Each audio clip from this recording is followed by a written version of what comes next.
Well, hello, my friends. Welcome to Granny B's house. I hope it's a good day where you are. Granny B's having a real good day. You know, when I'm recording this book, what did I forget? I forgot to ask you if you're being kind to those people around you. I know you are, because you're just very kind friends of mine. Most of Granny B's friends are very kind. Well, it's almost Halloween time when I'm recording this story. And you know, when the fall comes, people go to the pumpkin patches around here and choose a pumpkin either to sit on their front porch or make a jack-o'-lantern or maybe even make a pumpkin pie. And most of the pumpkins we see are round. But this story is about the legend of Spookley, the square pumpkin. I've never seen a square pumpkin, have you? Let's read about Spookley. It's written by Joe Troiano and illustrated by Susan Banta. And let's see how Spookley came to be.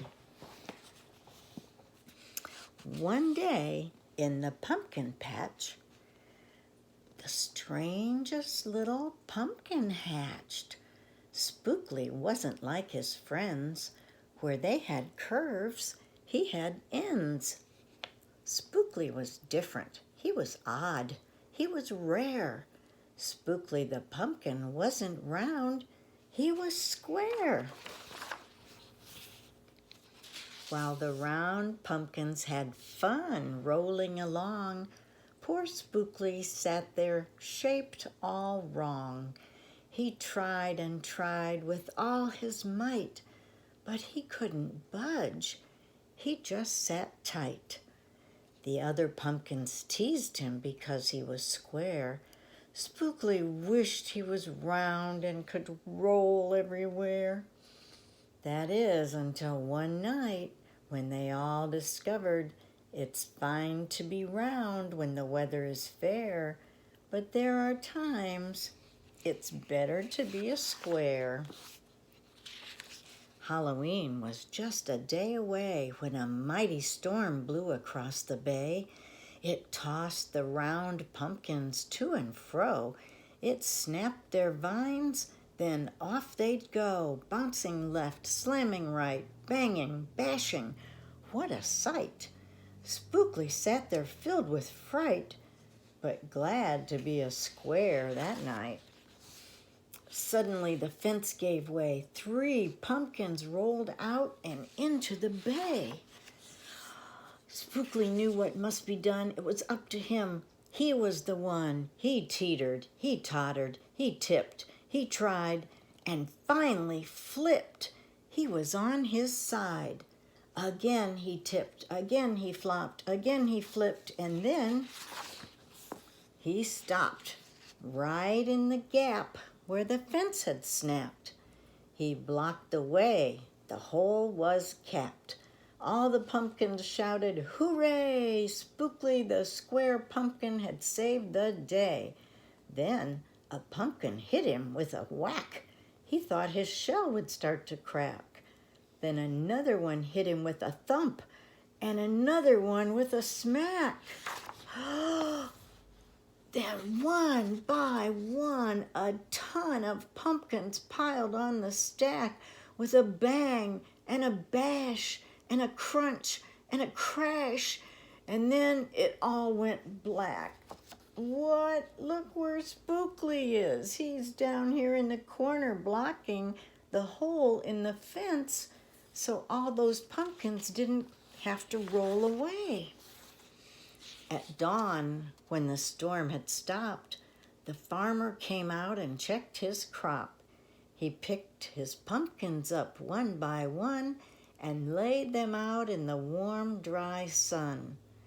And when the last was moved away, the farmer could see what had saved the day. An odd-shaped pumpkin, short and dense, was wedged against the broken fence.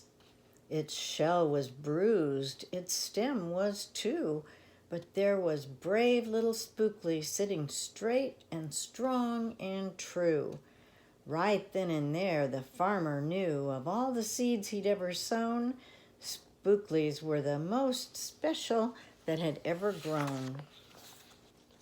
And the next year, when it was time to sow, he sowed those seeds in every row. He watered and weeded and watched them grow.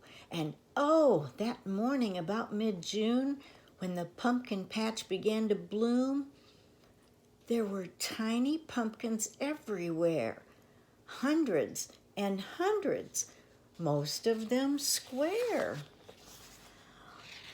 Some were cubes, some were rectangular, some were flat, and others triangular. There was a bed of bright red ones and 2 rows of blue.